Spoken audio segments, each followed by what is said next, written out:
Hey, this is Michael Lindsay from Vital MX. We're out here at Glen Helen Raceway today. And as you can see by me, we have a YZ450 we've been testing with some data acquisition system on it. This is actually a portion of more of a full review we're doing on a company called Motoklik. Basically, we're testing, they have a data system for both the fork and shock, measuring shaft speeds, just the typical data that you would find in these systems. This is a little bit more of like a consumer-friendly one, but along the way, they've also updated their system to have an AI function to actually give you recommendations of what to do. And I thought that would be the most interesting thing to discuss, because we see the term AI pop up on basically everything now. Every product in the world is coming out with something that says AI.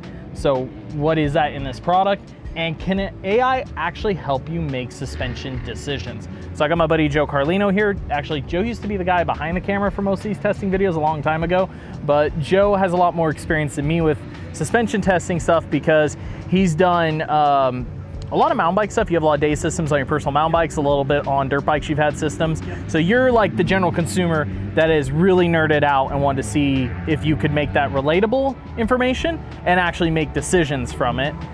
So starting off, you've been playing with this system, like just the basic dashboard on what does their base system pick up? Like, what is it telling you? So this system is great because it's really easy to install on the bike. It's easier than other systems you might see factory KTM using, where they have like potentiometers or strings on their bikes and on the shock.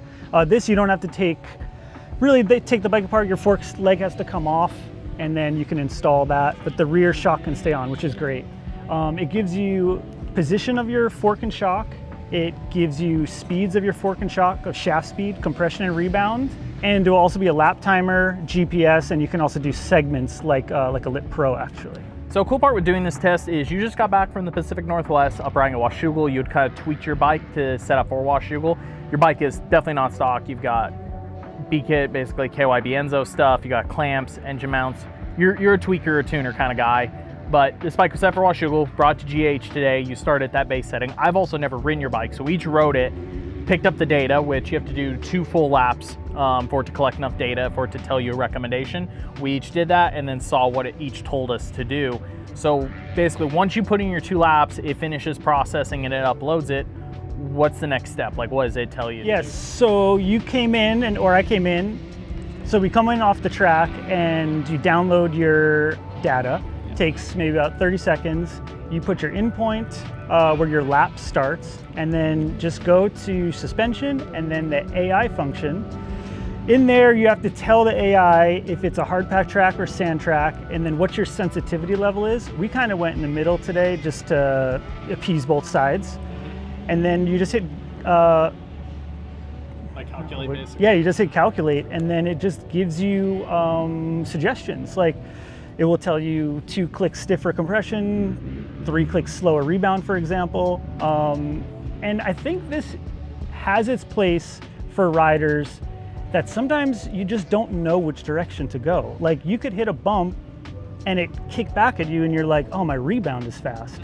But it could just be your fork is too soft and you're compressing and pushing back. Like there's so many ways to skin the cat on it, where the AI kind of sets you in a direction for a user to try. Yeah, I think what we both had is similar initial feedback from it, but I think also caught each off guard. Like it initially recommended for both of us to a different degree to go stiffer, but slower on stiffer on our compression on our forks, but slower on our forks.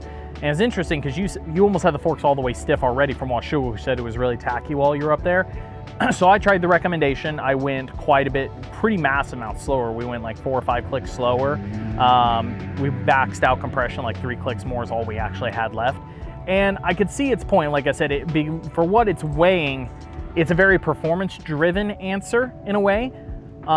Like me personally, if I would have got off the bike, I would have came back and just gone probably softer on compression, because I felt like the fork was topped out, very stiff, very deflective feeling.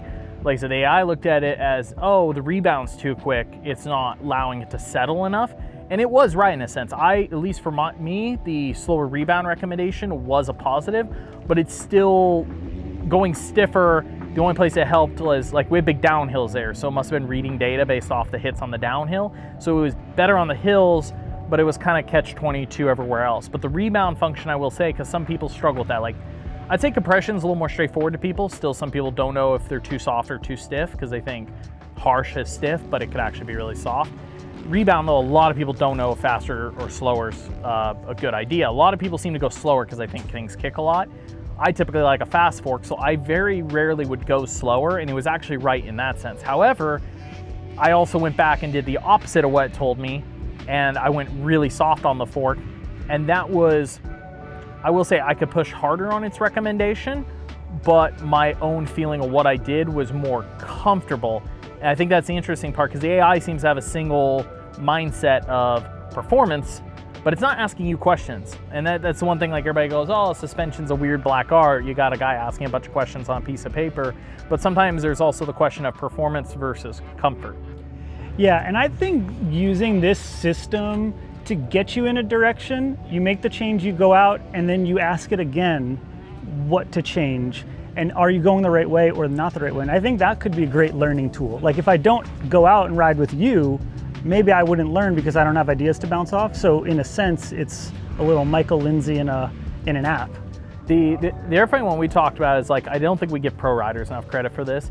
You ride your thing 3 or 4 tracks like we do in SoCal, you kind of know what to expect. You go somewhere else, the bike responds drastically different in very different materials. And if you don't have that experience, yeah, it does. Again, I think it's really good in the sense of if you really just, I hate to say the words, have no clue, it just have no direction to go off of, I think it can steer you to a good baseline. But like I said, at a certain point, like, okay, I did what it told me to, and then I reran it, and it wanted me to go even farther that direction. Because it looked at, again, I think it's looking at so performance driven, it's like, okay, I was able to go faster, so now it's reading it again as, oh, the fork's deep again, like you could go stiffer because I went farther, but I'm like, I need to split the margin difference I need to find. Like I said, it showed me a direction that worked, but then my mindset from there was, okay, how do I get the performance but with the comfort and start kind of meandering from there? Yeah, the direction is going the right way. I think we found that there wasn't a limit to it. Like there wasn't a target we were trying to hit, which is maybe something that I would like in the end. Or we were saying, can we have a comfort setting and a performance setting? You know, and I guess that's where the sensitivity comes in. If we go to 10, that's a race setting. If we go to a 1 on the app, that they'll see that 1 might be more of the comfort setting. Yeah. So I guess the joke I brought at the beginning is like AI. Can AI help you tune your suspension? I'd say yes and no. Like it's not traditional AI. Like if you've played around on the internet and you just keep feeding info to an AI. Like again, it only has so much data you can feed it, which is so performance driven. That's really kind of it comes across more out like a lot of people think of AI and they think of this computer thinking for itself and learning and all this stuff. It just kind of comes across more as like an algorithm in a sense. Like it knows what data points to look at, and based on data points, it knows what recommendation to give you. But I don't like, it's not like having a back and forth conversation with somebody that's knowledgeable about suspension in the sense of you're just throwing it data. You're not really, you're not giving it information and receiving it back. Like, you know, when you would think the word AI, again, that's always joke, kind of like that's like a tagline for a lot of products now. But the simple answer is, can something that's AI or algorithm based help you set up your suspension? It can give you a direction. I think it can teach you. Like, again, if you're just really, you don't know what the heck it's doing, it can kind of teach you that like, hey, you may be absolutely in the wrong ballpark in the sense of, like I said, I may have came off and just tried softer, which would have accomplished some of my goals, but the rebound recommendation was really big. But like I said, it also wasn't perfect in my sense. I don't think it sent me down the perfect road, what I needed, but it kind of gave me a direction to go off of. So compared to other data systems I've used, this one is a lot easier to read and to get to the point on the first day. I can say that, and it gets me in the direction faster than I would have with the other ones, where it just gives you numbers. Yeah. This one is at least telling you to go in a direction. I think if you wanted the system and you dove in and used the AI and learned about it and read about it and went on the track and tried different things, I think this could be something for you. So that's the last question I actually said. You have experience with some like way more extensive units that are just strictly much more pure data driven and have basically the type of systems closer to what a race team would use.